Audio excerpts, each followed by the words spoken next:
Bien-aimés dans les Seigneurs, bonjour. Que mon Dieu vous bénisse de partout où vous êtes.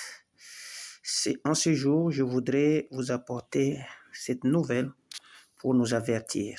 La Bible dit dans 2 Chroniques chapitre 20, le verset 9, « Si un malheur vient sur nous, l'épée, le jugement, la peste ou la famine, nous nous présenterons devant cette maison, devant toi, car ton nom est dans cette maison, et nous crierons à toi du sein de notre détresse, et tu exauceras et tu sauveras. » Ici, c'est le roi Josaphat, fils d'Asaph.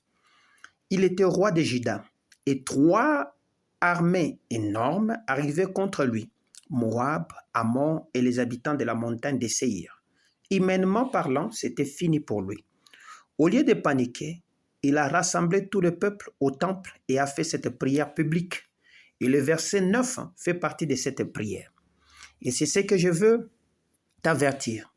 Bien-aimé, je l'ai dit sur mon message que j'ai laissé pour vous dire qu'il y a des choses qui sont horribles, qui sont sur le point de se manifester sur la terre que Dieu nous a données. Et parmi ces choses horribles, il figure la maladie, il figure des catastrophes naturelles, il y a ce que nous appelons une crise financière qui est en train de menacer la terre durant les 6 derniers mois qui nous restent au courant de cette année 2026. Alors, que veut dire quand malheur viendra, nous crierons à l'Éternel? Parce que c'est là le grand problème. Il y a 3 clés dans cette phrase où Josaphat était en train de faire dans sa prière. Il dit, nous nous présenterons devant cette maison. Le temple est le lieu de la présence de Dieu. Josaphat dit, notre premier réflexe ne sera pas la politique, l'argent ou les alliances. Notre premier réflexe sera Dieu. Revenir à sa maison est égal revenir à sa présence. Le temps que nous avons amorcé avec vous, vous avez besoin de rechercher la présence de Dieu. Vous avez besoin de vous accrocher au Seigneur. Parce que la Bible dit, quiconque invoquera le nom du Seigneur, il sera sauvé. Parce que le monde des ténèbres s'est déchaîné. Il cherche des âmes, il cherche les sangs, il cherche des sacrifices. Et pour ceux-là qui vont s'appuyer sur l'Éternel fermement, ces gens-là seront sauvés. Voilà pourquoi nous voulons vous convier à chercher les seigneurs, chercher la présence de Dieu. Ce n'est pas dit que nous vous avons dit, allez vous cacher dans l'église. Non, nous vous avons dit, cachez-vous dans la présence du Seigneur. Parce que le nom du Seigneur est dans sa présence et ce nom agit puissamment dans sa présence. Voilà pourquoi Asaph rappelle à Dieu ses promesses. Il dit, Seigneur, tu as dit que tu habites ici. Agis selon qui tu es. Nous prions, nous nous appuyons sur toi et nous savons que tu mérites les louanges et tout le reste. Agis maintenant à notre faveur parce que 3 grandes armées sont en train de marcher contre nous. Quelle est cette armée qui marche contre nous en ces 6 derniers mois qui nous restent? Depuis hier, nous avons clôturé un grand événement sur la terre. Et d'après les chronogrammes spirituels, des événements vont maintenant s'accélérer. Et parmi ces événements qui vont s'accélérer, ils cherchent à frapper la terre une fois de plus avec une maladie qui va endeuiller le monde. Et cette maladie va se répandre rapidement sous forme d'une pandémie. Voilà pourquoi je parlais des blackouts. Les noirs cherchent à s'installer sur la terre.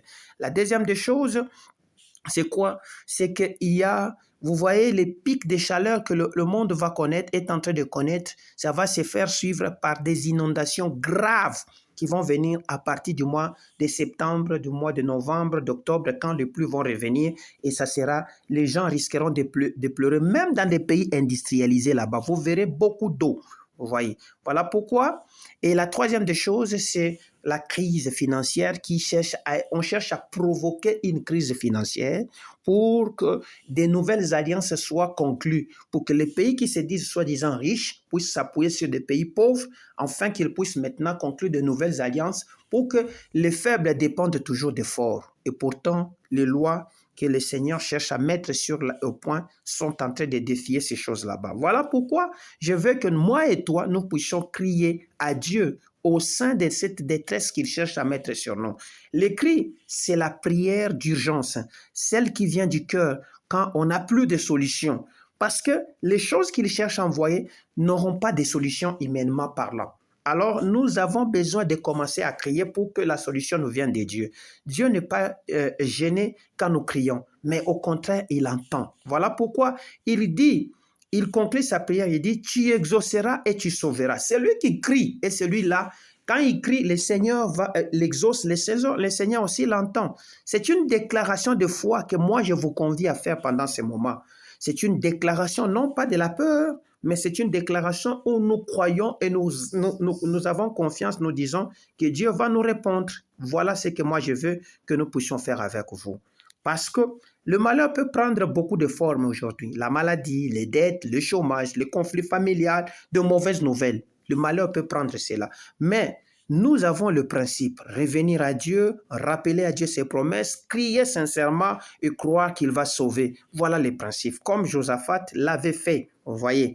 Il voyait bien sûr ces armées qui marchaient vers lui, mais il a choisi le temple qui est la présence de Dieu. Il a choisi le nom de Dieu. Il a choisi de crier, de faire connaître nos besoins par des prières, des supplications, des actions de gloire, des grâces. Et ensuite, il a choisi de mettre la foi parce qu'il dit à la fin, tu nous exauceras et tu nous sauveras. Voilà ce que le Seigneur, nous voulons faire pendant ces temps. Bien-aimé, ne reste pas sur ton lit. Même si tu te crois être dans ce confort et que ça va réussir dans tout, ne reste pas sur ton lit. Ces moments, ce n'est pas le moment de divaguer. C'est le moment de chercher sincèrement Dieu. C'est le moment d'avoir les deux pieds sur Jésus. Pas un pied dehors et un pied dedans. Parce que il y a des gens avec qui vous avez commencé l'année et vous risquez, s'ils ne sont pas avec Dieu, vous risquez de ne pas finir avec l'année parce qu'il y a des choses graves qui risquent de venir. Alors, nous, le mieux, c'est que lorsque une prophétie est annoncée, le mieux si c'est une prophétie qui annonce le malheur, le mieux que ça ne se manifeste pas. Nous ne voulons pas voir la chose se manifester. Voilà pourquoi nous avons besoin de mettre nos pieds par terre et de commencer à prier. Parce que quand nous prions, nous sommes capables de déjouer le plan du diable. Ces armées qui marchaient venaient pour tuer, mais ils ont commencé à louer, à adorer le Seigneur. C'est comme ça qu'ils sont allés juste constater le mort. Entre eux, ils se sont entretués. Il y a des autorités de l'Afrique, il y a certains dirigeants qui vont tomber bientôt, qui vont tomber. Nous ne voulons pas que quand ils vont tomber, que ces pays-là soient dans des détresses à cause de leur départ. Non, nous voulons qu'au contraire, que le pays soit libéré. Il y a des dirigeants au niveau mondial qui vont être secoués. Alors vous avez besoin de prier. Je vous convie, comme Josaphat, qui disait, quand malheur viendra, nous crierons, que nous puissions commencer à crier avant même de voir ces malheurs là-bas que le diable a programmé contre vous. Parce que notre Dieu n'a pas de projet de malheur pour nous, mais ce sont des projets de paix et de bonheur pour nous garantir de l'avenir. Il n'y a pas de l'avenir dans le malheur, mais il y a de l'avenir dans le bonheur que le Seigneur a préparé. Que mon Dieu vous bénisse au nom de Jésus-Christ. Amen.